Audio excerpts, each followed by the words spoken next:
الحمد لله رب العالمين، شرع لنا دينا قيما وهدانا صراطا مستقيما وأسبغ علينا نعمه ظاهرة وباطنة، وإن تعدوا نعمة الله لا تحصوها. أشهد أنه الله الواحد الأحد الفرد الصمد الذي لم يلد ولم يولد ولم يكن له كفوا أحد. وأشهد أن سيدنا وقدوتنا وحبيبنا محمدًا عبد الله ورسوله، صلوات ربي وسلامه عليه وعلى آله وأصحابه وأزواجه وذريته ومن تبعهم بإحسان إلى يوم الدين، ثم أما بعد. السلام عليكم ورحمة الله وبركاته. طبتم وطاب ممشاكم وتبوأنا وإياكم مقاعد في الجنان، آمين. الحديث الثالث من أحاديث الأربعين النووية، عن أبي عبد الرحمن عبد الله بن عمر بن الخطاب رضي الله عنهما قال: سمعت رسول الله صلى الله عليه وسلم يقول: بني الإسلام على 5: شهادة أن لا إله إلا الله وأن محمدًا رسول الله، وإقام الصلاة وحج البيت وصوم رمضان. رواه البخاري. هذا حديث أيضا من الأحاديث الكلية الجامعة لأحكام الإسلام وقواعده. وقد مضى في حديث جبريل هذا الحديث بلفظ سؤال جبريل للنبي صلى الله عليه وسلم: ما الإسلام؟ فقال: أن تشهد أن لا إله إلا الله، إلى آخر الحديث. ورواه عبد الله بن عمر ابن سيدنا عمر رضي الله تعالى عنه، الصحابي الجليل الذي أسلم قبل الهجرة رضي الله عنه، وهاجر مع أبيه، وكان من أحب أبناء عمر له. عبد الله بن عمر رضي الله تعالى عنه صحابي جليل زاهد عظيم من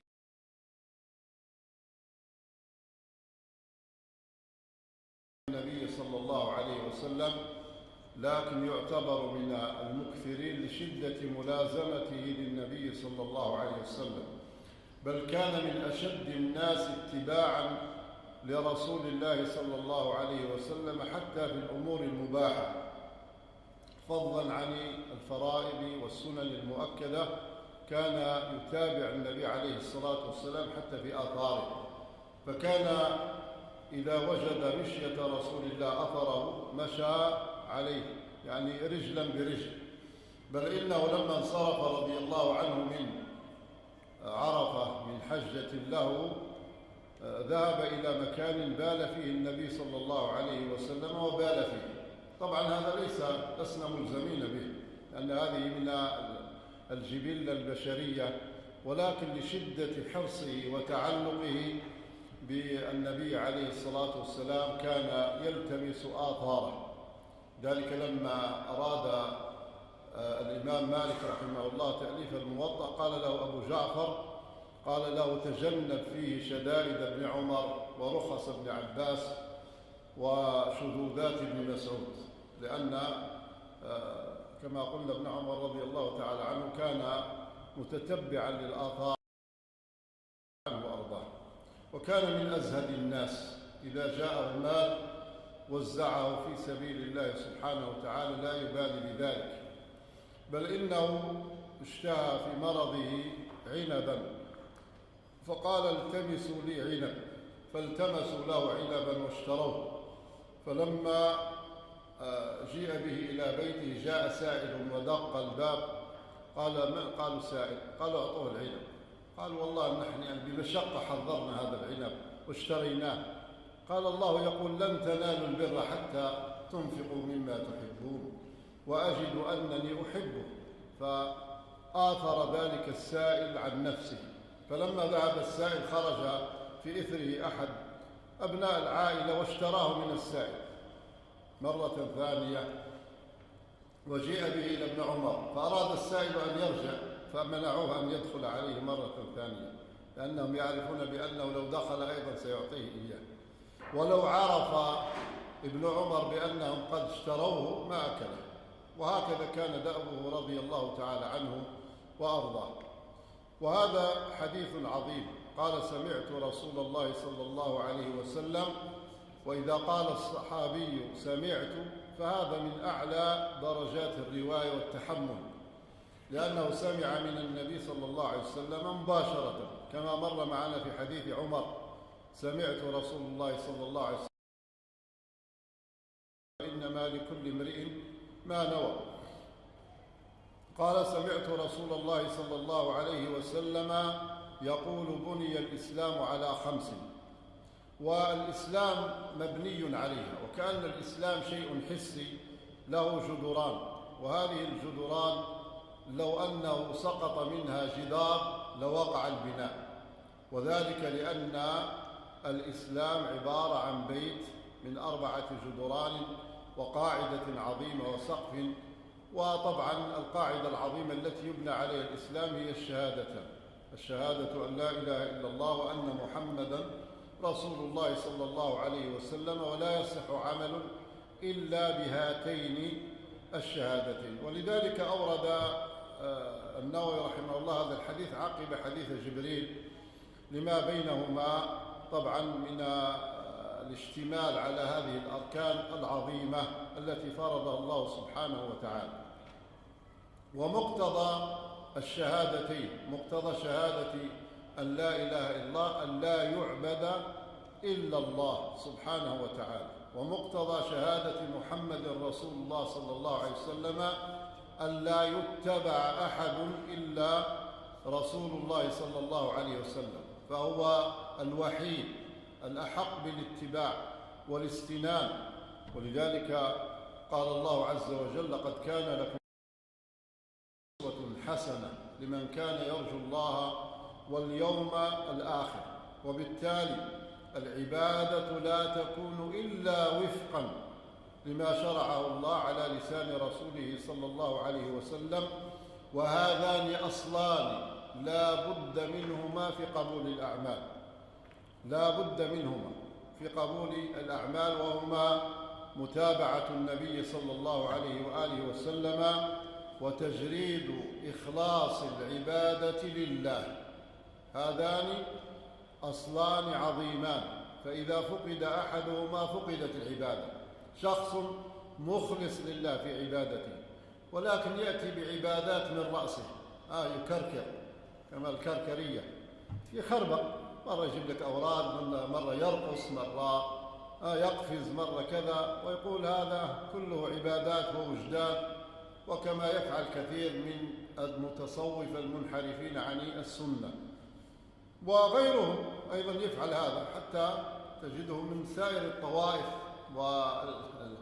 والأحزاب وغير ذلك من يختلقون من أشياء من هذا القبيل. ثم لا بد، فقد يكون الإنسان مخلصا ولا يكون متبعا، وقد يكون متبعا وليس بمخلص، قد يكون يلتزم السنة وعليه آثار السنة ويقول أنا سلفي، ويكتب في الفيسبوك تجد لا أثر له، مسكين، يعني في واد آخر تماما. ولذلك لا بد من طلب العلم وإخلاص العمل لله سبحانه وتعالى، وإن تكون هذه الأعمال على وفق ما جاء به النبي صلى الله عليه وآله وسلم. ولم يذكر هنا الكتب ولا الرسل ولا اليوم الآخر، مع أنها داخلة في الإيمان، وذلك لأن شهادة محمد، الشهادة بالرسالة، هي مقتضية لجميع ذلك. من دام أنك آمنت بالله وآمنت برسوله صلى الله عليه وسلم، فرسول الله صلى الله عليه وسلم أخبرك بالكتب وبالرسل وبالملائكة وباليوم الآخر، فهذا متضمن لهذا، فيستلزم جميع ذكر هذه المعتقدات.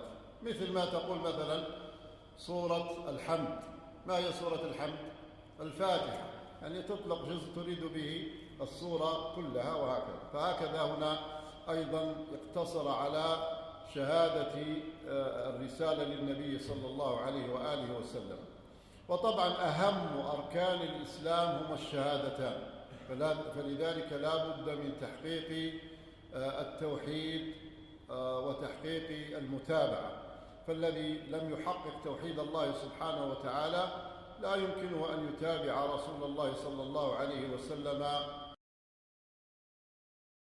ثنى بالصلاة، إقام الصلاة، لأن الصلاة هي الركن الثاني في الإسلام، وكما تقدم معنا أن الله سبحانه وتعالى قد فرضها فوق السماء السابعة لعظم شأنها، وهي عمود الإسلام كما في حديث معاذ بن جبل رضي الله عنه: عمود الإسلام الصلاة، وهي أول ما يحاسب عليه العبد يوم القيامة، فإذا صلحت صلاته صلح سائر عمله، وإذا فسدت صلاته فسد سائر عمله. ولذلك أورد مالك في الموطأ حديث عمر رضي الله تعالى عنه أنه كتب إلى عماله: إن أعظم أمركم عندي، يعني أموركم وشؤونكم عندي، المحافظة على الصلاة، فمن حافظ عليها فهو لما سواها أحفظ، ومن ضيعها فهو لما سواها أشد ضياعا أو أضيع كما في الرواية.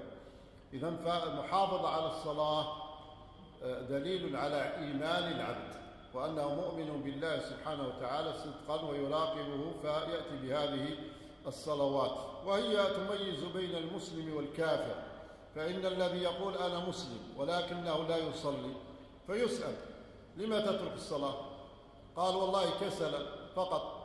فهذا يأتي به القاضي ويقول له: هذا الماء وأمامك الوقت، صل قبل توضأ وصلى قبل خروج الوقت، يعني تركه لحاله. وإذا لم يصلي قطع رأسه، أقام عليه الحد، لأنه ترك معلوما من الدين بالضرورة.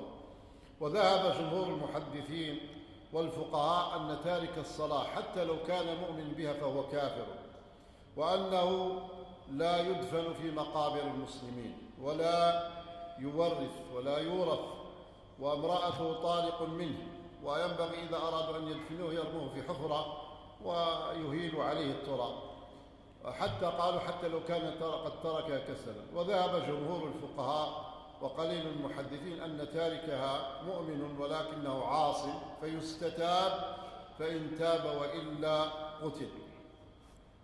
وإقامتها تكون على حالتين: واجبة ومستحبة.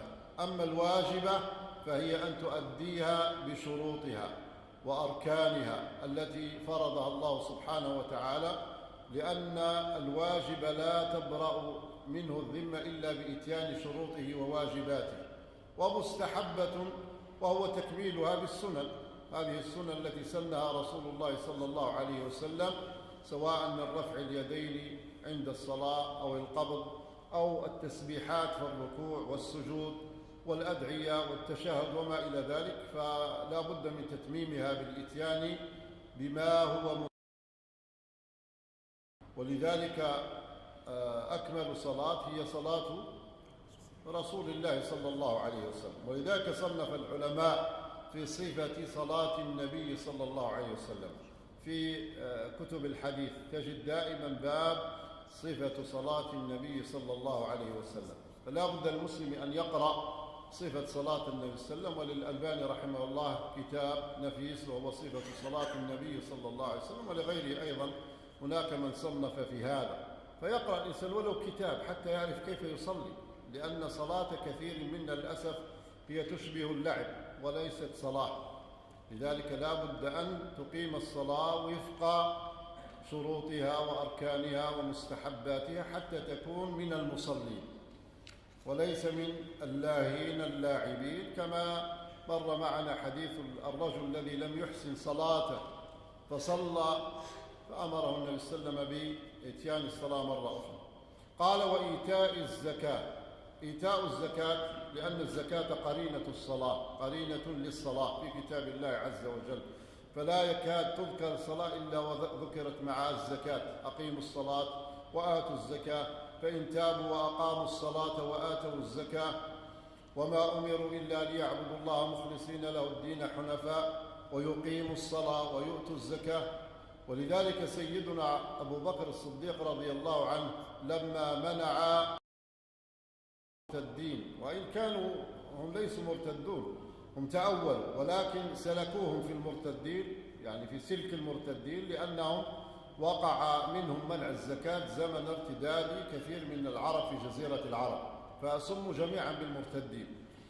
فقال: لأقاتلن من فرق بين الصلاة والزكاة، لأقاتلن من فرق بينهم. الصلاة أو الزكاة أخت الصلاة، فلذلك لا يجوز لمن عنده نصاب مالي، سواء كان من دراهم، ذهب، فضة، غنم، إبل، إلى غير ذلك من أصناف الزكاة أنواعها، يجب عليه دائما أن يتذكر ويتفكر الإنسان نفسه ويحسب متى بلغ النصاب عنده، ثم يحول عليه الحول ويخرج الزكاة الواجبة التي جعلها الله سبحانه وتعالى عبادة مالية تنفع صاحبها وتنفع غيره ممن يأخذها، فنفعها متعد للغير. وقد أوجبها الله سبحانه وتعالى في أموال الأغنياء على وجه ينفع الفقير ويطهر المسلم بها ماله، ويذهب أيضا حسد الحاسدين، ويذهب شح نفسه وبخلها، ويتقرب إلى الله سبحانه وتعالى بذلك المال الذي لا ينقص. ما نقص مال من صدقة، بل إن الصدقة سواء كانت نافلة أو فريضة وتنميه. ولذلك قال الله سبحانه وتعالى: خذ من أموالهم صدقة تطهرهم وتزكيهم بها وصل عليهم. ولذلك الفقير إذا أعطاه الغني الزكاة ينبغي له أن يدعو للغني بالمغفرة والرحمة وبالطهارة والتزكية إلى غير ذلك. ثم قال عليه الصلاة والسلام: وحج البيت. في رواية التي مرت معنا أن الصوم، صوم رمضان، قبل حج البيت، وهنا قدم الحج على الصوم، وهكذا لعله سمعه ابن عمر رضي الله تعالى عنه. والصوم هو عبادة بدنية، بالنسبة للزكاة هي يعني عبادة مالية في المال، وكما قال العلماء هي جمعت بين التعبد وأنها معقولة المعنى. لما نخرج الزكاة؟ لنطهر أموالنا، لننفع الفقراء والمساكين، وسواء عرفت العلة أو لم تعرفها يجب عليك أن تؤدي فرائض الله سبحانه وتعالى. ولذلك كثير من المعللات تخفى علتها، ولكن يجب عليك أنت أن تؤدي هذه الفرائض امتثالا واحتسابا لأمر الله سبحانه وتعالى. والصوم سر بين العبد وربه، وأن الله سبحانه وتعالى قال في الحديث القدسي: كل عمل ابن آدم لا إلا الصوم فإنه لي وأنا أجزي به. وذلك كما قال العلماء الرياء، فقد تجد الإنسان صائما ولا تعرف أنه صائم. وقد كان بعض السلف يصومون، فإذا أرادوا أن يخرجوا إلى الشارع يدهن أحدهم شفتيه بزيت أو نحو ذلك حتى يرى على أنه مفطر وليس صائم. طبعا وهذا من توغلهم في السرية ومحاولة البعد عن الرياء ونحو ذلك. وبعضهم كان يأخذ يعني يتسحر في بيته ويأخذ معه طعامه ولا يرجع إلا بعد المغرب، كما روي عن أحد السلف ابن أبي هند قيل أنه صام 40 سنة لا يدرون أهل أنه صائم. ربما اطلع عليه بعض إخوانه أو نحو ذلك، والله تبارك وتعالى عنه. وطبعا الإنسان إذا أصر الأعمال الصالحة الله سبحانه وتعالى يشهره، لأنه لم يرد الشهرة، ولكن الذي يريد الشهرة هو الذي يختفي وتنكمش أحواله ولا يذكر. كم من أناس صالحين لا نعرفهم ولم نرهم، ولكننا نحبهم ونجد في قلوبنا ودا لهم، لأن الله سبحانه وتعالى جعل ذلك الود في قلوب المؤمنين. إن الذين آمنوا وعملوا الصالحات سيجعل لهم الرحمن ودا. نعم، فالصوم لله سبحانه وتعالى. وقيل بأن الصوم لأنه لم يتقرب به لصنم ولا لآلهة سوى الله سبحانه وتعالى، والله تبارك وتعالى أعلم. وطبعا الأعمال كلها لله عز وجل، ونسكي ومحياي ومماتي لله رب العالمين، فكل أعمالي ينبغي أن تكون خالصة لله سبحانه وتعالى.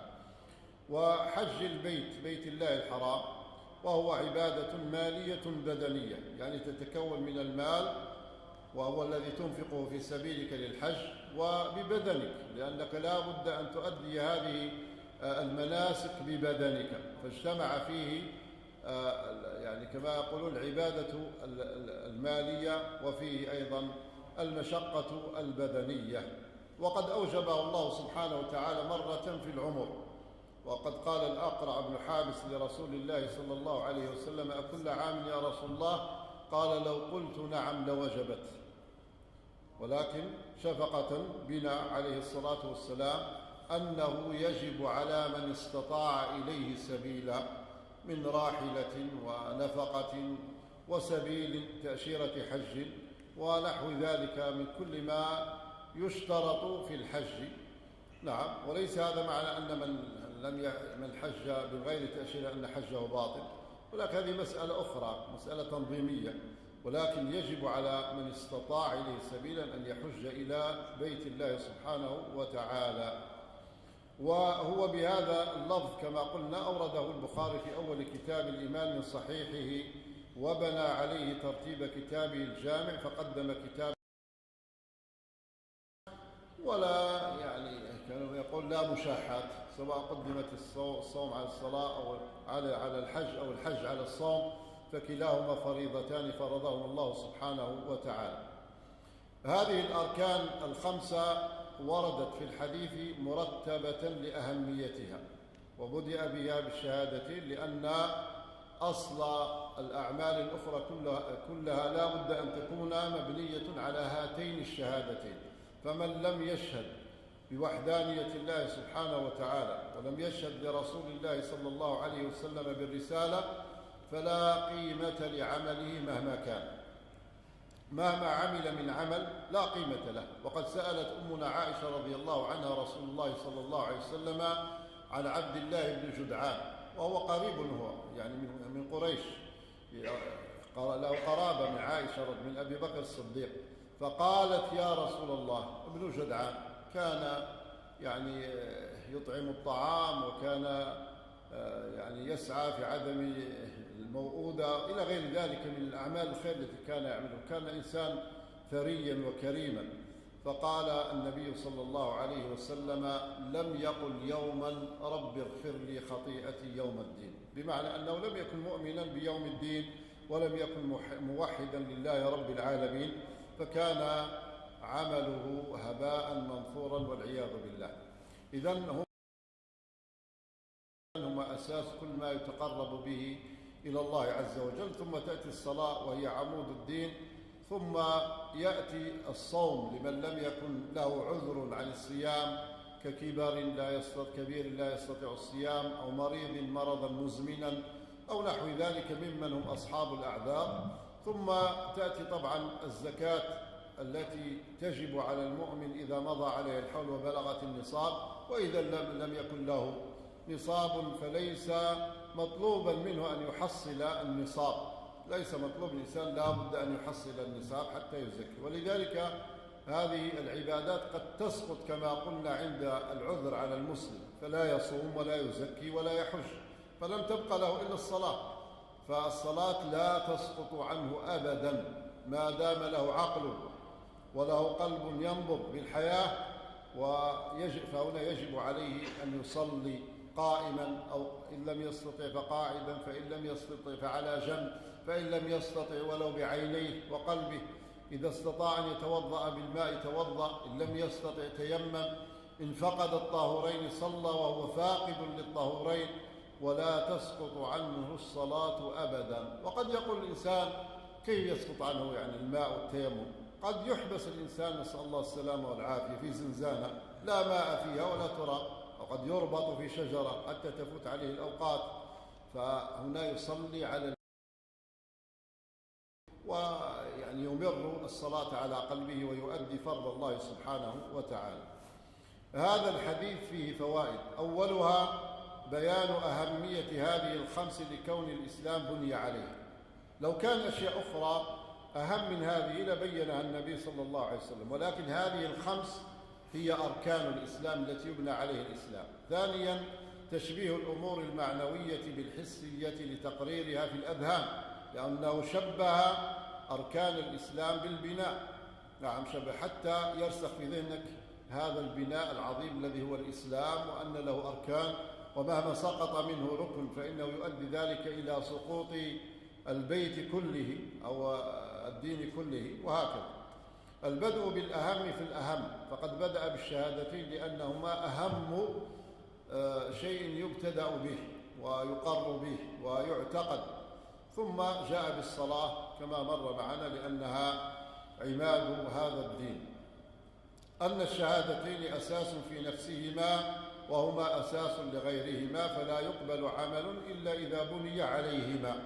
لا بد من تحقيق التوحيد والمتابعة حتى يصفو للعبد بعد ذلك العمل الصالح من تلك الأركان الأخرى. تقديم الصلاة على غيرها من الأعمال لأنها صلة بين العبد وربه ودليل على إيمانه ومناجاة ومعراج سبحانه وتعالى، فينبغي للعبد ألا يقصر فيها، والله أعلم.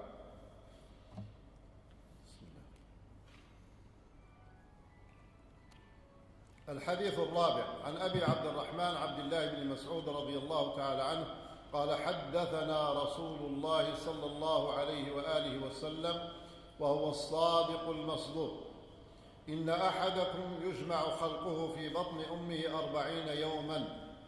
عندكم نطفة؟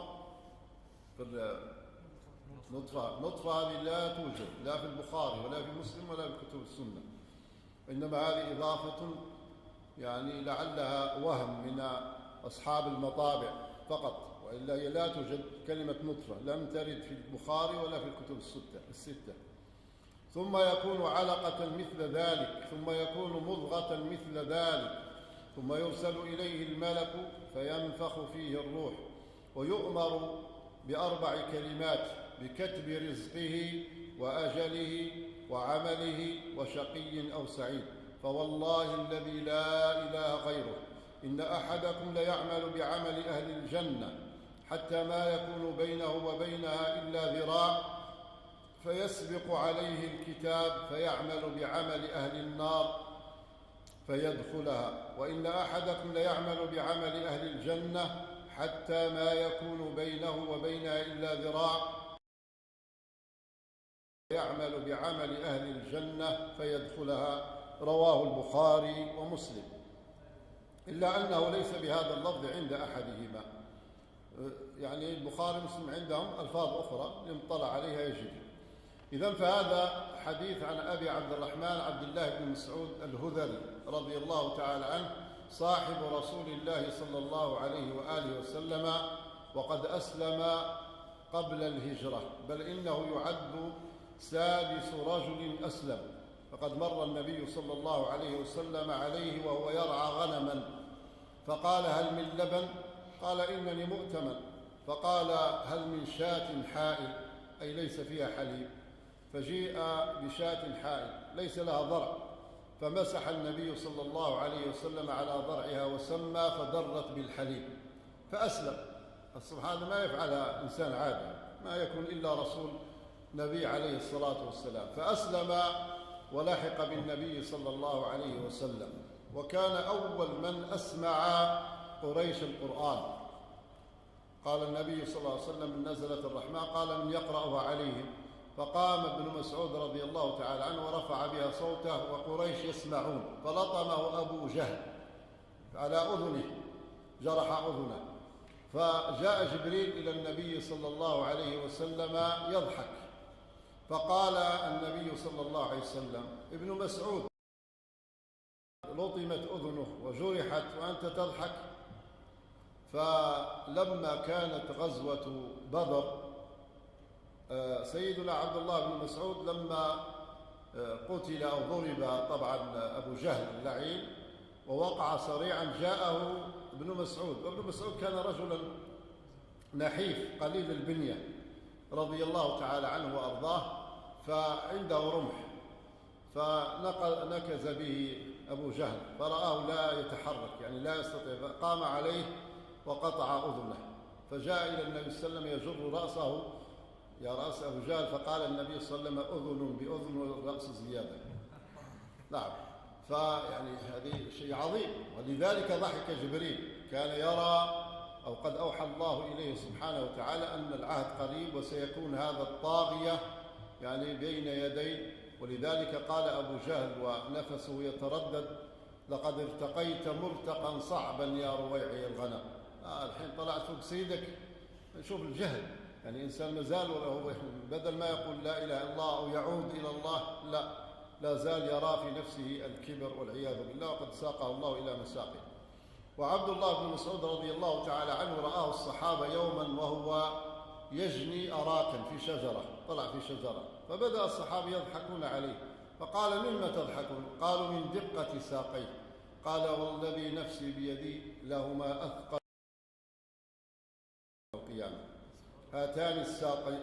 الإنسان البنية هذه كل واحد سمين، واحد طويل، واحد عريض، واحد قصير، لكن عند الله الناس لا توزن في الحقيقة بأجسامها، وإنما توجز بأعمالها.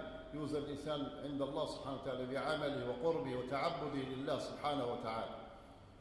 ولذلك جاء في الحديث الصحيح: إن الله لا ينظر إلى صوركم ولا إلى أموالكم ولكن ينظر إلى قلوبكم وأعمالكم.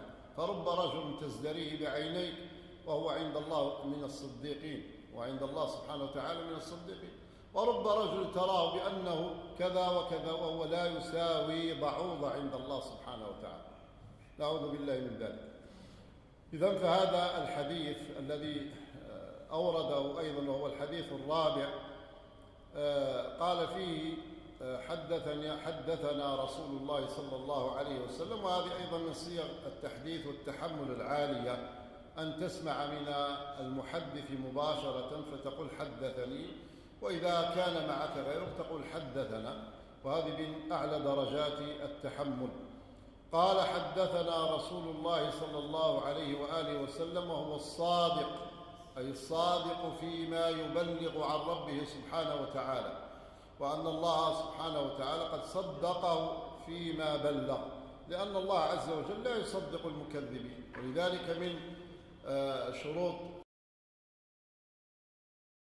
يعني الرسالة التبليغ والأمانة والصدق، فالله سبحانه وتعالى لا يؤيد الكاذبين. ادعى كثير من الناس الرسالة كمسيلمة الكذاب وغيره. قيل لمسيلمة الكذاب: إن رسول الله صلى الله عليه وسلم، أو قالوا له: إن محمدا قد بصق في بئر، قال ففار الماء فيها، فقال: أنا أيضا أفعل هذا، فبصق هو في بئر فجفت، ما عاد طلع فيها الماء إلى يوم القيامة. كذاب. الله لا يؤيد الكذبة، وإنما يؤيد الرسل الصادقين عليهم الصلاة والسلام. الصادق المصدوق، لأن الله سبحانه وتعالى صدقه فيما أتى به، والذي جاء بالصدق وصدق به.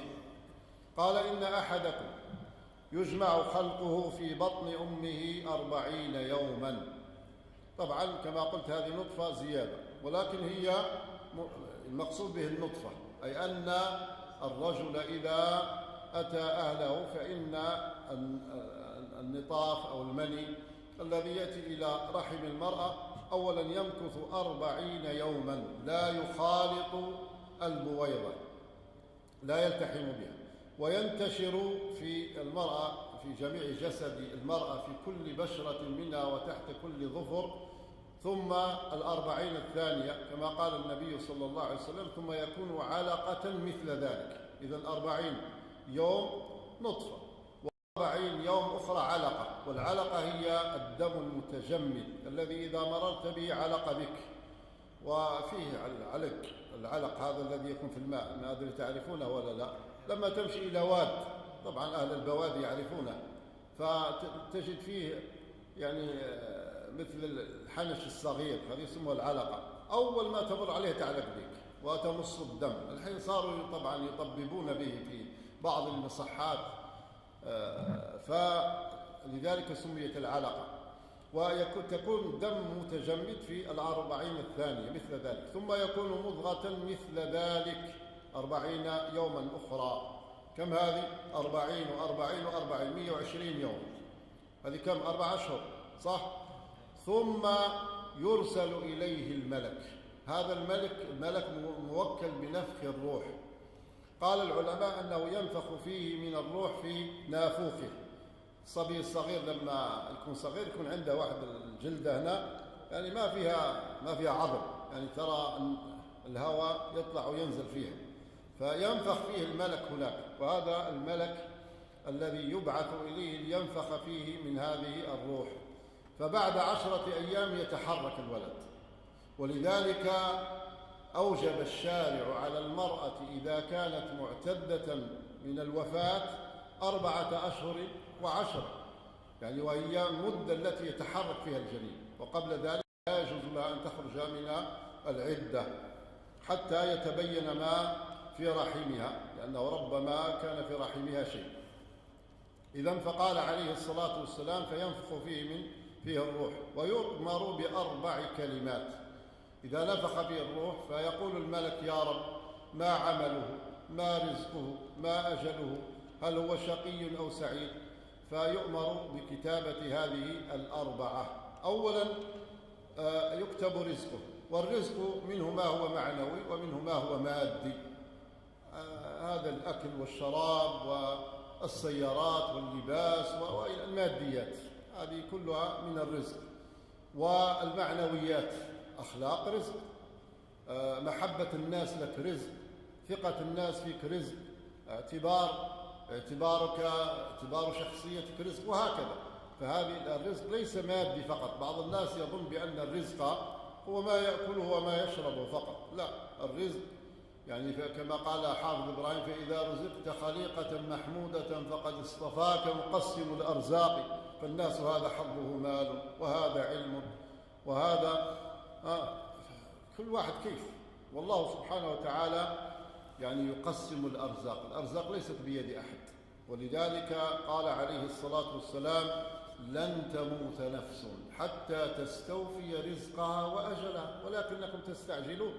لو صبر السارق على رزقه لأتاه، ولكنه استعجل فجاءه حراما. ولذلك الله يرزق الحلال والحرام والمكروه سبحانه وتعالى. وبعض العلماء كان يرى بأن الرزق ما تأكله وما تشربه، وغيره أنك تجمعه لغيرك، رزقا لغيرك. ولذلك الحين نحن نسعى ونجمع في الفلوس، نبني في البيوت والسيارات، وفي الآخر يمشي الواحد ممكن ما ركب تلك السيارة أصلا ولا سكن البيت الذي كثير منا. أنا أعرف شخص هنا جلس أكثر من 50 سنة عند أحد الأغنياء، ولما أراد أن يأخذ التقاعد قال: لا، ما تمشي، أنت تموت عندنا هنا، البناء الذي بنيته كلها ما هو رزقك. وسبحان الله العظيم مشى إجازة 2 أو 3 ورجع فمات هنا، وأخذوه في الطائرة إلى بلده مرة ثانية. وربما لم يستمتع بذلك المال الذي جمعه طيلة هذه المدة. فلذلك الإنسان لا يغره الجمع المال، اجمع المال الحلال، ولكن عليك أن تنفقه في الحلال، تنفقه في مرضاة الله سبحانه وتعالى، تقدم لنفسك. لأن يوم القيامة يأتي الإنسان ينظر فلا يرى أشأم منه، ينظر أيمن منه فلا يرى إلا ما قدم، وينظر أشأم منه فلا يرى إلا ما قدم، وينظر أمامه فلا يرى إلا النار. فاتقوا النار ولو بشق تمرة. وقاعد يقول لك أنا لازم، لا، خلي شوية، صدق، اجعل لك يعني نصيب من المال، نصيب من العمل، أي تتصدق به على الناس. عندك ما شاء الله تبارك الله يعني فنون في اليوم في العلوم يعني هذه العصرية، تصدق. زكاة البدن له زكاة، كما للمال زكاة، وهكذا.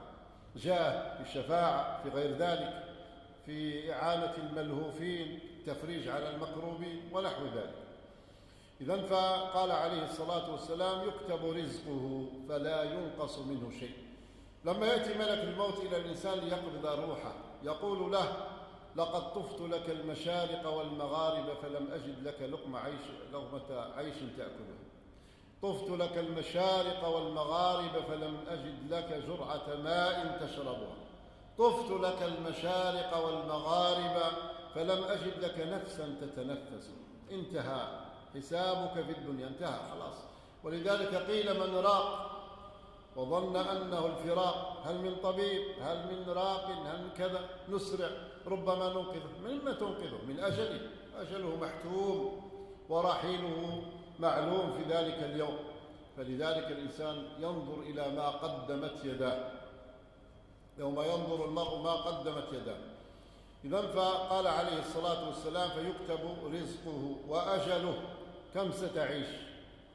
لحظة، سنة، ساعة، 20 يوم، 20 عام، 120، 140، وهكذا. هذا مكتوب، الأجل مكتوب. ولذلك رأينا ناس خاضوا حروب مدمرة، ولكن الله كتب لهم أجل ولم يصيبهم شيء. ربما أصابهم شيء من لأواء تلك الحروب ومن تلك الزلازل والكوارث، ولكن في الأخير استكمل أجله الذي أجله الله سبحانه وتعالى وكتبه عليه. قال عليه الصلاة والسلام: وعمله الذي يعمله، خيرا كان العمل أو شرا، فهو مكتوب عند الله سبحانه وتعالى عنده جل وعلا.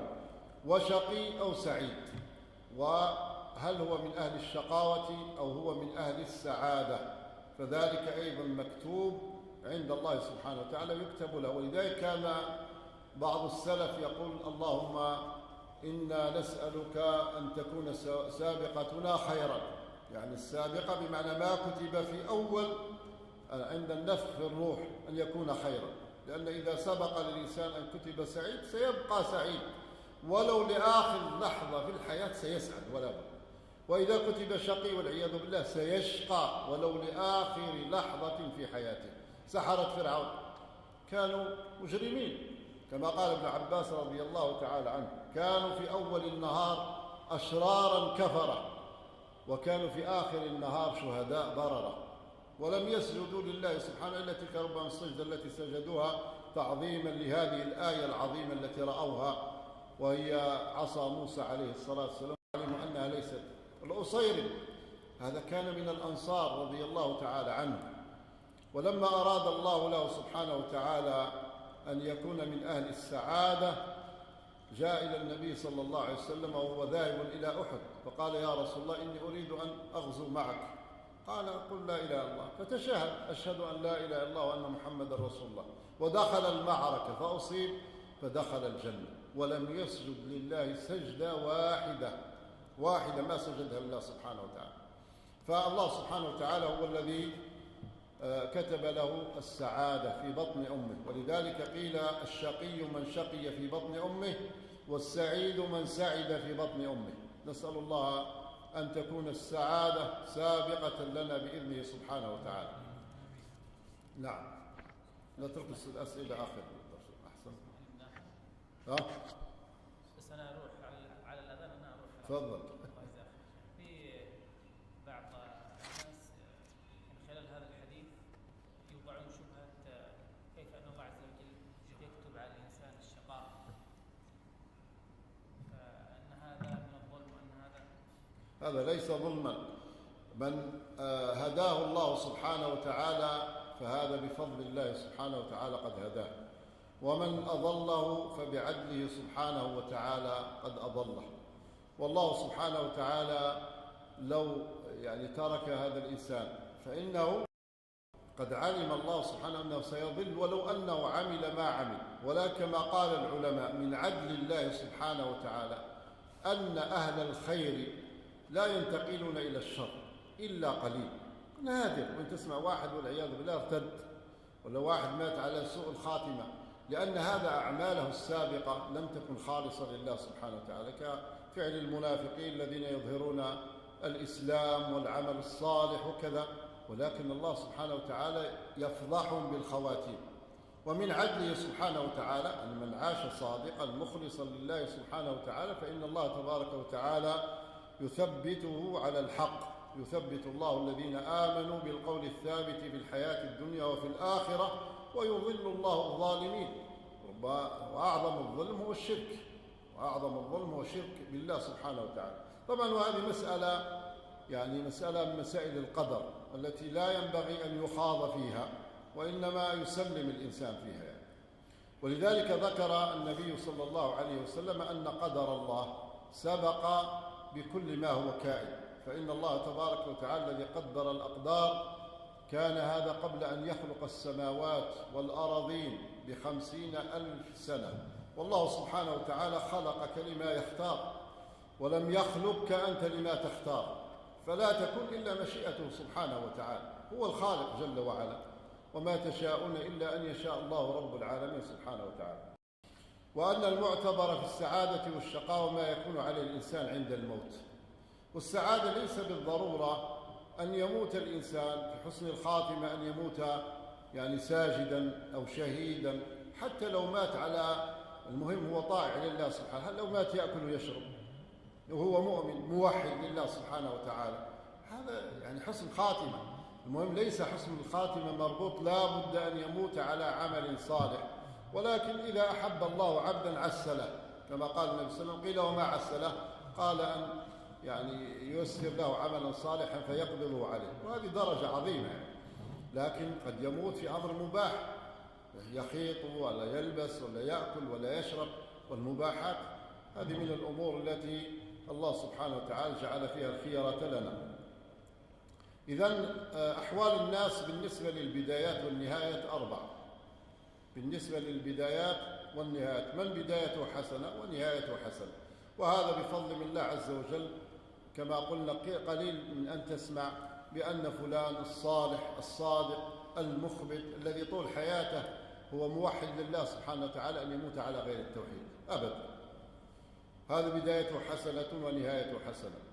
الثانية من كانت بدايته سيئة ولكن نهايته حسنة، وهذا أيضا كثير من الناس يكون على باطل وعلى معاصي بعيد عن الله سبحانه وتعالى، فتهب عليه نفحات الله سبحانه وتعالى، نفحة من نفحات الله تبارك وتعالى، فإذا هو يسابق الناس في الصلاة وفي الطاعات ويموت على ذلك، ولربما كما قلنا ولم يسجد لله سبحانه وتعالى سجدة، وإنما قد سبقت له السعادة من الله سبحانه وتعالى فيموت على ذلك.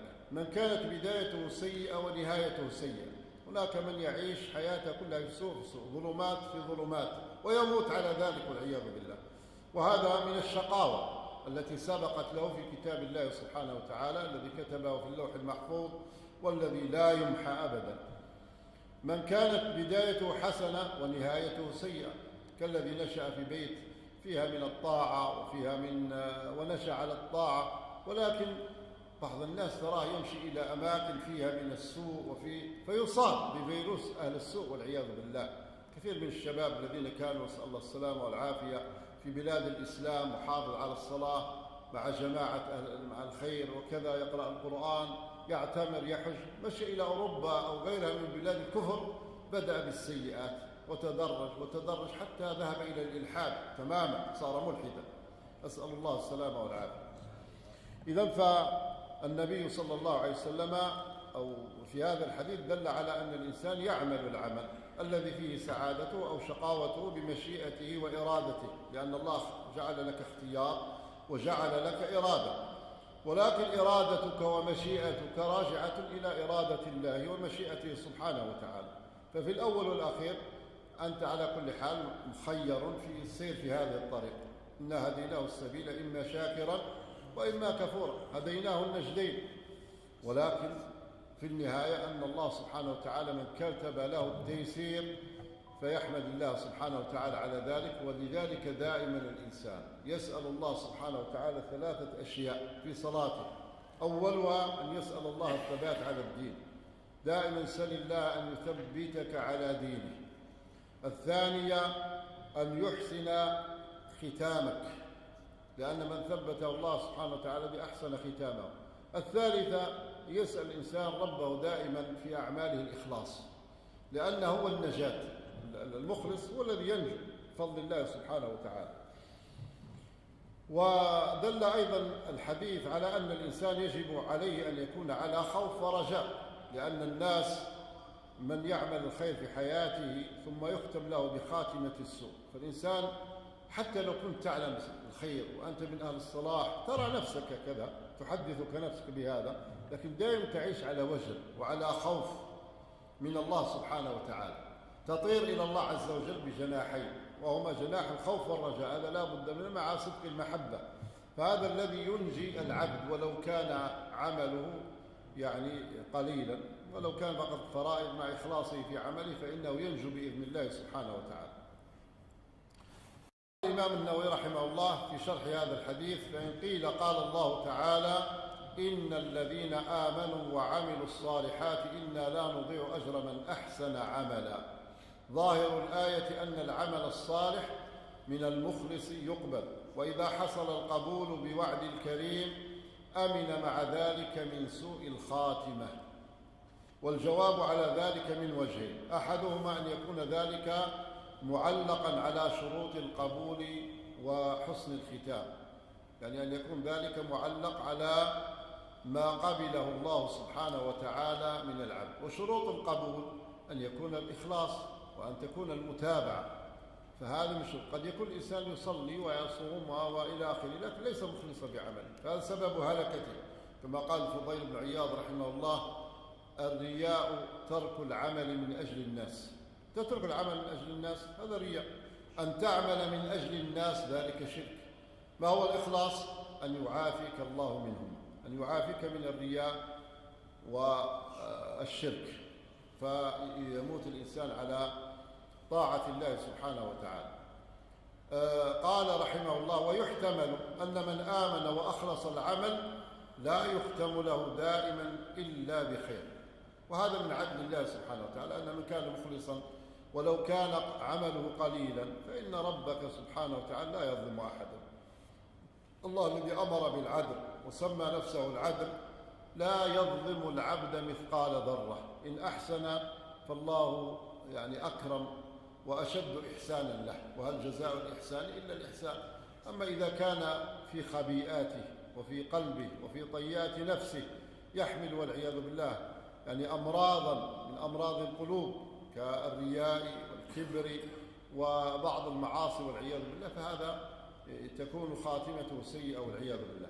قال ثانيهما: أن خاتمة السوء إنما تكون في حق من أساء العمل أو خلطه بالعمل الصالح المشوب بنوع من الرياء والسمعة.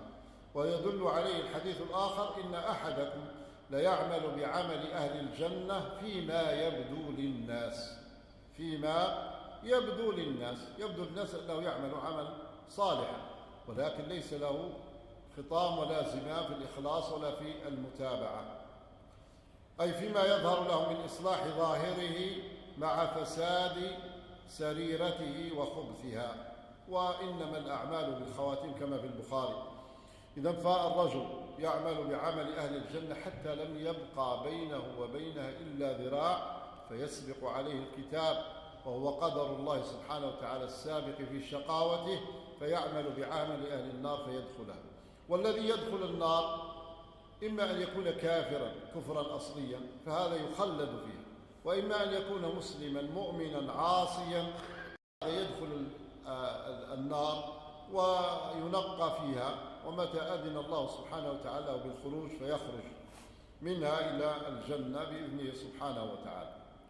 مما يستفاد من هذا الحديث بيان أطوار خلق الإنسان في بطنه، وأطوار الخلق لم يعرفها العالم المعاصر إلا قبل قرن ونصف تقريبا، أو في أكثر قرنين لم يكونوا يعرفون بأن الإنسان عنده أطوار، أنه نطفة وعلقة ومضغة ثم وهكذا، كما ذكر الله سبحانه وتعالى في سورة المؤمنون.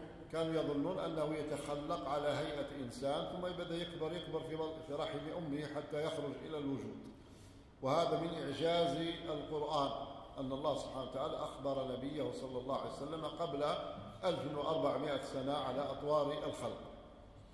أن نفخ الروح يكون بعد 120 يوما وبذلك يكون إنسانا. أن من الملائكة من هو موكل بالأرحام، وقد مر معنا البارحة في حديث جبريل الإيمان بالملائكة، ومن هؤلاء الملائكة هناك ملائكة موكلون بالرحم، وهناك حفظة يحفظونك من أمر الله كما في قوله سبحانه وتعالى: ومعقبات من بين يديه ومن خلفه يحفظون من أمر الله. وغير ذلك من الملائكة الذين جعلهم الله سبحانه وتعالى في خدمة الخلق. الإيمان بالغيب، لا بد الإنسان أن يؤمن بالغيب، وهذا من الغيب. تؤمن بأن الشقاوة والسعادة هي من أمر الله سبحانه وتعالى التي كتبها في كتابه الذي لا يمحى وقد سبق بها القدر، تؤمن بهذا. ولكن ليس هذا معنى أن الإنسان يترك العمل. قال والله أنا ما أدري هل أنا شقي ولا سعيد، ليش أعمل؟ قال هذا الصحابة للنبي صلى الله عليه وسلم، قالوا إذا سبق الكتاب ففيما العمل؟ قال اعملوا فكل ميسر لما خلق له. الإنسان الذي خلق للسعادة سيسعد، والذي خلق للشقاوة نسأل الله العافية سيشقى. الإيمان بالقدر وأنه سبق في كل ما هو كائن، وهذا من الإيمان بالقدر، أن يؤمن الإنسان بأن الله سبحانه وتعالى قد قدر الأقدار، وأن ما هو كائن سيقع مهما كان. الحلف من غير استحلاف لتأكيد الكلام. وقد قال هذا بعض أهل العلم بأن قوله فوالله الذي لا إله غيره أنه من كلام ابن مسعود وليس من كلام النبي صلى الله عليه وآله وسلم، فهو مدرج كما يسمى بالحديث المدرج، وهو الكلام الذي يؤتى به لتفسير كلمة أو بيان حكم أو نحو ذلك من الراوي ليبن، كما في حديث عائشة أم المؤمنين رضي الله عنها: وكان يتحنث الليالي ذوات العدد. قالت عائشة يتعبد في الحديث، أي يتعبد الله سبحانه وتعالى. وغيرها. أن الأعمال بالخواتيم، الجمع بين الخوف والرجاء، وأن على من أحسن أن يخاف سوء الخاتمة، حتى لو كان الإنسان محسن فإنه يخاف سوء الخاتمة. وهذا من الخوف المشروع الذي وصف الله سبحانه وتعالى بعباده المؤمنين، يخافون ربهم سبحانه وتعالى ويرجون رحمته. تخاف الله وترجو الرحمة.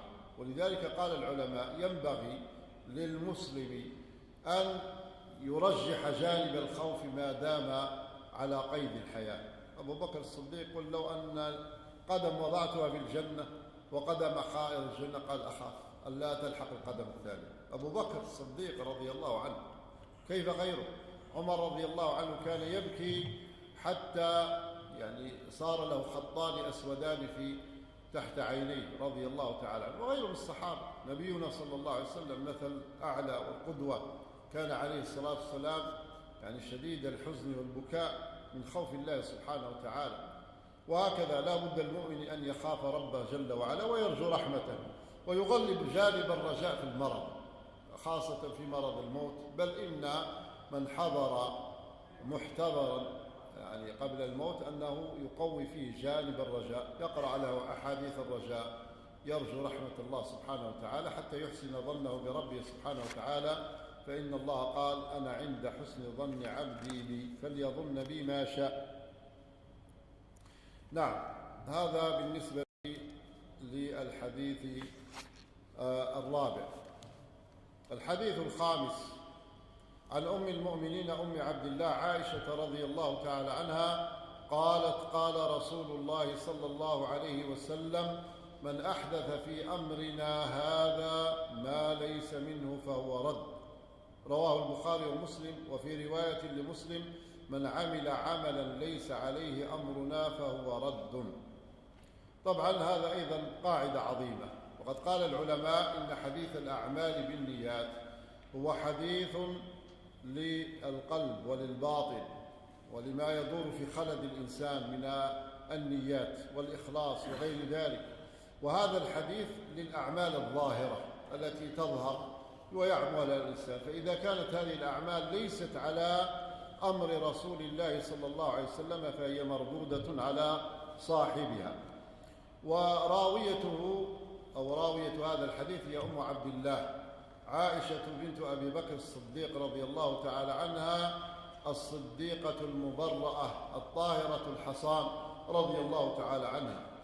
وقد تزوجها النبي صلى الله عليه وسلم، خطبها بمكة ودخل بها بالمدينة وهي بنت 9 سنين، وكانت أحب نساء رسول الله صلى الله عليه وسلم إليه بعد خديجة رضي الله تعالى عنها، لأنها بنت صاحبه أبي بكر الصديق رضي الله تعالى عنها. وعائشة رضي الله تعالى عنها هي من أعلم النساء في الحديث وفي الفقه وفي الطب وفي أنساب العرب، فقد كانت عالمة بحق رضي الله تعالى عنها الصديقة المبرأة. وقد أنزل الله سبحانه وتعالى فيها قرآن يتلى إلى يوم القيامة بحادثة الإفك.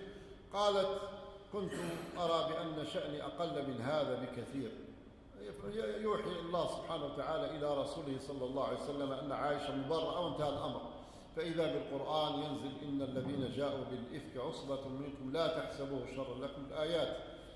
قالت رضي الله تعالى عنها فبرأها الله طبعا من فوق السبع الطباق. ولذلك اتفق العلماء أن من سب عائشة رضي الله تعالى عنها أو رماها بشيء فهو كافر مرتد والعياذ بالله. وهكذا القول في أبي بكر الصديق وعمر رضي الله تعالى عنهما أيضا فيهما قول عظيم من أهل العلم على أن من سبهما فهو كافر، لأنهما صاحبي رسول الله صلى الله عليه وسلم في الحياة وبعد الممات. وأن من سب صحابيا فإنه يستتاب ويعزر ويسجن، لأن أصحاب رسول الله صلى الله عليه وسلم اختارهم الله تبارك وتعالى لصحبة نبيه صلى الله عليه وسلم، فمن طعن فيهم فقد طعن في صاحب الرسالة، كأنه يقول أنت رسول الله ولكن أصحابك يعني ما زينين، ما هم كويسين، ما اختار لك الله الصحبة الطيبة. ولذلك كان أسوأ الخلق في هذه الأمة الرافضة، أسوأ من اليهود والنصارى. لو قيل لليهود من هم أجل الرجال بعد موسى لقالوا أصحابه، ولو سئل النصارى من أجل الناس بعد عيسى لقالوا الحواريين، ولو سئل الرافضة عن أجل الناس يقولون أرذل الناس هم أصحاب محمد صلى الله عليه وسلم والعياذ بالله. ولذلك من تنقص صحابيا مهما كان، ولو كان معاوية رضي الله عنه الذي يتنقصه بعض المفسدين من الذين يريدون هدم الرسالة والطعن في النبوة، كأنهم يقولون أن الله سبحانه وتعالى لم يختر لرسول الله أصحابا أتقياء طهرة أطهارا بررة، ولذلك يأتي الطعن. الباب هو معاوية رضي الله تعالى عنه. ويكفي ما قاله ابن المبارك لما سئل قالوا لا أيهما أفضل، عمر بن عبد العزيز أم معاوية؟ قال والله لغبار نعل معاوية خير من عمر بن عبد العزيز وخلافته، خير منه، لأن بعض الناس الصحبة لا تدانيها أبدا مرتبة، الصحبة مع رسول الله ولو لحظة لا تدانيها مرتبة. ولذلك رضي الله عن الصحابة، وكل من رضي الله عنه فإنه قد علم سبحانه وتعالى في علمه السابق أنه لا يرتد ولا يفسق ولا ينحرف. ولذلك غفر الله للصحابة رضي الله تعالى عنهم، قال إن الله اطلع على أهل بدر فقال اعملوا ما شئتم فقد غفرت لكم، وكل من بايع تحت الشجرة كما قال النبي صلى الله عليه وسلم فهو الجنة، والسابقون الأولون من المهاجرين والأنصار والذين اتبعوهم بإحسان رضي الله عنهم ورضوا عنه. فلذلك المسلم لا بد أن يحترز من هذه الفئة الضالة التي تطعن في أصحاب رسول الله صلى الله عليه وسلم، والذين أثنى الله عليه في القرآن وأثنى عليهم النبي عليه الصلاة والسلام. ومن أجل هؤلاء أمهات المؤمنين رضي الله عنهن، منهن عائشة رضي الله تعالى عنها وأرضاها، وهي من أكثر الصحابة رضي الله تعالى عنهم حديثا ورواية لحديث النبي صلى الله عليه وآله وسلم. وقد توفي النبي عليه الصلاة والسلام وهي لا زالت شابة في 18 رضي الله تعالى عنها وأرضاها، وتوفيت سنة 57 للهجرة رضي الله تعالى عنها. فهي تروي هذا الحديث عن النبي صلى الله عليه وآله وسلم أنه قال من أحدث في أمرنا هذا ما ليس منه فهو رد. الجزء الأول من الحديث هو حد البدعة، وهو الحدث، أي من أحدث شيئا في دين الله عز وجل مما لم يشرعه رسول الله صلى الله عليه وسلم من العبادات والاعتقادات وغير ذلك مما جاء به النبي عليه الصلاة والسلام لم يشرعه، فهذا مبتدع، لأن البدعة هي ما أحدث بالدين مما ليس منه بقصد التعبد. هؤلاء الذين يحدثون في الدين يقولون نحن نريد التعبد، نريد القرب إلى الله سبحانه وتعالى، ولذلك هؤلاء كانهم يقولون إن النبي صلى الله عليه وسلم لم يكمل الرسالة، لم يبلغ الرسالة، والله عز وجل أنزل عليه قوله اليوم أكملت لكم دينكم وأتممت عليكم نعمتي ورضيت لكم الإسلام دينا، يا أيها الرسول بلغ ما أنزل إليك من ربك وكأن هذا الشخص يقول أن النبي صلى الله عليه وسلم خان الرسالة، لم يبلغ الرسالة. فهذا والعياذ بالله يعني منكوس في إيمانه ومعتقده، نعوذ بالله من ذلك. وأن البدعة هي إحداث أنها تكون في الدين وتكون في الدنيا على كل، ولكن البدع الدنيوية هذه بسيطة، أن يبتدع الإنسان شيئا يبتكره، أو كما أحدث الصحابة رضي الله تعالى بعض الأشياء، وهذه تدخل في المصالح المرسلة، يعني هي ابتداع بمعنى اختلاع، لأن ما معنى ابتدع؟ بمعنى اخترع، اختلق شيئا جديدا. فالصحابة رضي الله تعالى عنهم هم الذين يعني جمعوا المصحف وكتبوه ووزعوه على الأمصار، هم الذين يعني جعلوا السجون وجعلوا كثير من الأمور التي أحدثوها حماية وصيانة للدين، وهذه لا تدخل يعني في البدعة أو المحدثة في دين الله سبحانه وتعالى. وإذا أحدث الإنسان في الدين شيء يعود على أو يرجع على قواعده وأصوله بالنقل، فهذا والعياذ بالله شأن خطير جدا. يعني هذا صار صاحبه مبتدعا يريد أن يشرع الناس ما لم يشرع الله سبحانه وتعالى، كما قال الحق: أم لهم شركاء شرعوا لهم من الدين ما لم يأذن به الله. ولذلك الذي لا تكفيه السنة ماذا يكفيه؟ لا كفاه الله سبحانه وتعالى أبدا. وأن يراد بها التعبد، هذا الذي أحدثه يريد به التعبد، فإذا لم يرد به التعبد فليس بمذموم كما قلت مما أحدثه الصحابة رضي الله تعالى عنهم من الأمور التي تخدم الدين، والله تعالى أعلم. وصلى الله وسلم على سيدنا محمد. نكمل بعد الأذان إن شاء الله.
رضيت بالله ربا وبالإسلام. بسم الله الرحمن الرحيم. الحمد لله وصلى الله وسلم على نبيه الكريم، وبعد. فالبدعة قال العلماء تكون إما طبعا الإنسان بذلك الأعمال الظاهرة، إما أن تكون عملا مخترعا يقصد به التعبد لله سبحانه وتعالى، فهذا هو البدعة، وإما أن يكون مخالفا للشرع، فهذا المعاصي والمنكرات ونحو ذلك. فإذا كان العمل ليس عليه أمرنا، بمعنى أنه وقع زيادة على الشريعة، فهذا هو الابتداع. وأما إذا كان مخالفا للشريعة كارتكاب المعاصي والمنكرات فهذه مخالفة ولا تسمى بدعة. لذلك بعض الناس يخلط بين البدعة وبين الكبائر الذنوب ونحو ذلك. كذلك عرف الشاطبي رحمه الله البدعة فقال: هي طريقة في الدين مخترعة تضاهي الشريعة، يقصد بالسلوك عليها المبالغة في التعبد لله سبحانه وتعالى. إذن أولا صاحبها أنه يلتزم بها، وأنها مخترعة، وأنه يقصد بها التعبد لله سبحانه وتعالى، وأنه يضاهي بها الطريقة الشرعية التي جاء بها الشارع الحكيم من حيث الزمان، من حيث المكان، من حيث النوع، من حيث الوصف. ولذلك النبي عليه الصلاة والسلام مرة جاءه رجل فقال: يا رسول الله إني نذرت أن أنحر إبلا ببوانة مكان. فقال النبي صلى الله عليه وسلم: فيها عيد للجاهلية؟ هل كان أهل الجاهلية يسوون فيها عيد أو فيها صنم يعبد من دون الله؟ قال: لا. قال: أوفي بنذرك. إذن ما دام أن المكان لم يسبق فيه حدث من إحداث الدين، ولم يكن فيه عمل من هذه الأعمال الخارجة عن الدين، فذلك ينظر الإنسان ما يعمله، هل هو من قبيل الشريعة أم هو من قبيل الابتداع. لذلك كثير من العوام يختلط عليهم هذا الأمر، لأن هناك تجار للبدع ويريدون الأرباح المادية، يريدون الأتباع، فيوغلون في اختراع الأوراد والصلوات وفي أماكن معينة على صفة معينة على نوع معين كذا. وهذا كله أمر مخترع. لو قرأت سيرة النبي صلى الله عليه وسلم وحياته وسيرة الصحابة رضي الله عنهم ما تجد فيها هذه البروتوكولات أبدا. نعم، لذلك الإنسان لا بد له أن يطلب العلم حتى يميز ما بين ما هو شرعي حقا وما هو مبتدع ينبغي أن يتركه، ويسأل أهل العلم إذا أشكل عليه شيء. يسأل أهل العلم: فاسألوا أهل الذكر إن كنتم لا تعلمون. مما يستفاد من هذا الحديث تحريم الابتداع في الدين، أي بدعة فهي ضلالة، كما قال النبي صلى الله عليه وسلم: أن العمل المبني على بدعة مردود على صاحبه، كما قال النبي صلى الله عليه وسلم: من أحدث في أمرنا هذا ما ليس منه فهو رد، من عمل عملا ليس عليه أمرنا فهو رد، أي مردود عليه. فلذلك لا بد الإنسان أن يقصد الأعمال التي شرعها الله ويحبها الله سبحانه وتعالى. أيضا ما يستفاد منه أن النهي يقتضي الفساد، أن الإنسان إذا فعل أو عمل عملا ليس عليه نور النبوة ولا دليل فهذا مردود أنه فاسد. وقد جاء رجل أو جاء أبو موسى الأشعري إلى ابن مسعود رضي الله عنه فقال له: أدرك، فقد أحدث في مدينة رسول الله صلى الله عليه وسلم حدثا عظيما. قال: وما ذاك؟ قال: قوم اجتمعوا في مسجد وعند أحد كوم الحصى، ثم يقول لهم: سبحوا كذا وهللوا كذا واحمدوا كذا وكبروا كذا، ويعد لهم بالحصى. طبعا ذكر الله سبحانه وتعالى ليس بدعة، عبادة عظيمة أن تذكر الله، تسبحه، تحمده، تذكره جل وعلا سرا وجهرا في كل وقت، ولكن الطريقة التي أتوا بها مبتدعة لم يفعلها رسول الله صلى الله عليه وسلم. فقال: لقد سبقتم والله. ابن مسعود لما جاء قال: احصوا سيئاتكم فإني أحصي لكم حسناتكم. أنتم قال لهم السيئات، أنا عارف الحسنات، قد يأجرك الله لما تقول سبحان الله، ولكن لما تجيب بطريقة مخترعة مبتدعة فهذا مصيبة. والإنسان يعني في إحداث في أمر عظيم في الدين. ولذلك النهي يقتضي الفساد. إذا نهاك الشارع عن شيء فاعلم أن ما يترتب عليه سواء كان عبادة أو معاملة فإنه فاسد باطل. أن العمل الصالح إذا أتي به على غير الوجه المشروع كالتنفل في وقت النهي بغير سبب. إنسان جاء بعد العصر قال: والله أنا الصلاة طيبة، خليني بعد العصر أصلي 4 ركعات أو 6 ركعات أو 10 ركعات، ما المانع؟ هي صلاة. نقول له: قد ابتدعت أمرا في الدين، وهو أن النبي صلى الله عليه وسلم نهى عن الصلاة بعد العصر حتى تغرب الشمس، وبعد الصبح حتى تطلع الشمس. طيب أنا سويت هذا، سوى عبادة صلاة، وهي من أعظم ما يتقرب به العبد إلى الله سبحانه وتعالى، لكن لما كان على غير الوجه المشروع ومخالف لنهي النبي صلى الله عليه وسلم كان مبتدعا في هذا. احنا لو نقتصر فقط على السنة ما نلحق، والله ما نلحق. اقرأوا كتاب عمل السنة، عمل اليوم والليلة للإمام النسائي والله لابن السني، أو الأذكار للإمام النووي، ما تلحق والله ما تلحق. حتى الأذكار الصباح ما تلحق عليه، أذكار الدخول والخروج واللباس والأكل والشراب ودخول الخلاء والخروج وكثير من الأذكار.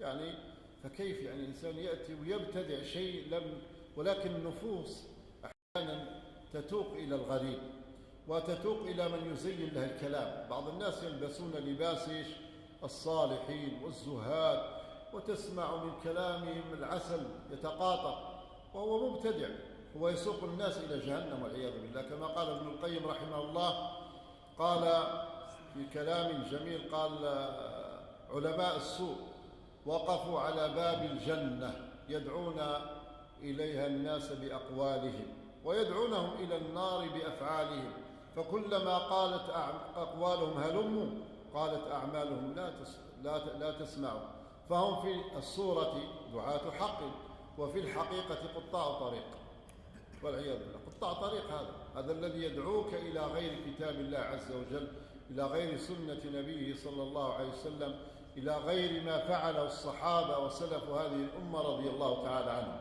هذا يريد متاجرة بالدين ويريد كسب أتباع ويريد أن تكون له مكانة في نفوس هؤلاء وغير ذلك. أن العمل الصالح إذا أتي به على غير الوجه المشروع كالتنفل في وقت النهي بغير سبب، لأن ذوات الأسباب عند الحنابلة والشافعي يجوز، وهي تحية المسجد ما لم يكن الغروب للشمس أو شروقها. وكثير من إخواننا عفى الله عنا عنهم يعني تجد لما يجي للغروب للمسجد يجي يركع لمن تركع الحين. هذا التحريم باتفاق. النافلة تحية المسجد عند غروب الشمس وعند شروقها باطلة وهي أمر مبتدع. ولذلك ذكرنا البارحة أن الشوكاني رحمه الله قال ينبغي لمن دخل للمسجد في وقت النهي التحريم أنه يبقى واقف 10 دقائق أو ربع ساعة، ثم ماذا يكون؟ أو يجلس، أو حتى لو جلس أنه إن شاء الله لن يأثم بإذن الله عز وجل. وقد جاء رجل والنبي عليه الصلاة والسلام يخطب يوم الجمعة وهو يتخطى الناس فقال اجلس فقد آنيت وآذيت، ولم يأمره بأن يصلي ركعتي تحية المسجد، لأن بعض الناس جعلوا المندوبات والسنن كالفرائض، فإذا رآك لم تصلي، هذا ليس توهين في تحية المسجد، ولا قصدي أن الفقه هنا معوج. لا تجعل المندوب والفريضة في مرتبة واحدة. الفريضة يلزمك الإتيان بها وتثاب إذا فعلتها وتستحق العقاب إن تركتها، لكن المندوب تثاب إن فعلته ولا تعاقب إن تركته، فلا تسوي بينهم. ولذلك يجتنب الإنسان، ولذلك ذهب مالك وأبو حنيفة رحمهم الله على أنه لا يجوز الصلاة بعد صلاة العصر إلى غروب الشمس وبعد الصبح إلى طلوع الشمس، لأن النبي صلى الله عليه وسلم نهى عن الصلاة في هذين الوقتين. شيخ الإسلام ابن تيمية رحمه الله يقول هذا من محاسن الشريعة، أنه يمنعك مما تحب حتى تتوق نفسك إليه. يعني هذا فيها راحة، في إجمال للنفس. لو كل وقت صلي ستمل. ولذلك أيضا كما قال هنا أيضا يعني من غير ذوات، وصيام يوم العيد، بعد يقول أنا أصوم الدهر كله حتى يوم العيد، حرام لا يجوز. هذا منكر فعله ولم يفعل طاعة ولا عبادة ولم يتقرب إلى الله إلا بمعصية والعياذ بالله. فإن هذا باطل طبعا لا يعتد به. أن حكم الحاكم لا يغير ما في باطن الأمر، لقوله ليس عليه أمرنا. لو حكم حاكم بغير ما شرع الله سبحانه وتعالى وشرع رسوله صلى الله عليه وسلم فهو باطل. وهناك قصة في البخاري لرجل كان عسيفا، يعني كان راعيا عند رجل يصلح له الغنم، شاب، فزنى بامرأته، فسأل رجلا ظن أنه من أهل العلم، فقال له يعني تعطيه 100 شاة، يعني هذا الزاني يعطي لهذا المزني بامرأته 100 شاة ولا شيء عليه. فجاء إلى رسول الله صلى الله عليه وسلم 100 شاة ووليدة، فقال: أما الوليدة والغنم رد عليك. واعترف، قال: اذهب يا أنيس إلى امرأة هذا فإن اعترفت فارجمها. فاعترفت المرأة بأنها زنت بهذا الشاب وأمر بالشاب فجلد، وانتهت الأمر، لأن هذا أمر الله وأمر رسوله صلى الله عليه وسلم. لو حكموا ب100 شاة وليدة هذا مخالف لأمر الله وأمر رسوله صلى الله عليه وسلم. ولذلك جعل النبي عليه الصلاة والسلام القضاة 3: قاضيان في النار وقاضي في الجنة. أما القاضي الذي في الجنة فهو الذي عرف حكم الله وحكم به، قضى به. وأما اللذان في النار فرجل عرف الحق وحكم بغيره، قانون الوضع عنده أو الباطل أو الجور أو نحو ذلك، فهو في النار. ورجل لم يعرف أمر الله ولا حكمه وحكم بهواه أصلا، فهذا أيضا في النار والعياذ بالله. ولذلك قال علماؤنا: من ولي القضاء فقد ذبح بغير سكين. هذا قد ذبح بغير سكين، هذا ما حتى حلال يعني جيفة، لأن كان يفرون من القضاء. يعني السلف الأول سفيان الثوري ولاه أبو جعفر المنصور القضاء، فرمى بالكتاب في نهر دجلة وهرب، ما رآه إلا وهو يعني ميت. رأى أبو جعفر وقد مات وهو فار بدينه. سبحان الله، أن حكم الحاكم لا يغير ما في باطن الأمر. ولذلك لو حكم لك حاكم بشيء وأنت تعرف أنك تأخذه من غير حل ولا حق، فإنما تأخذ النار، تأكل النار، تأكل جهنم فقط.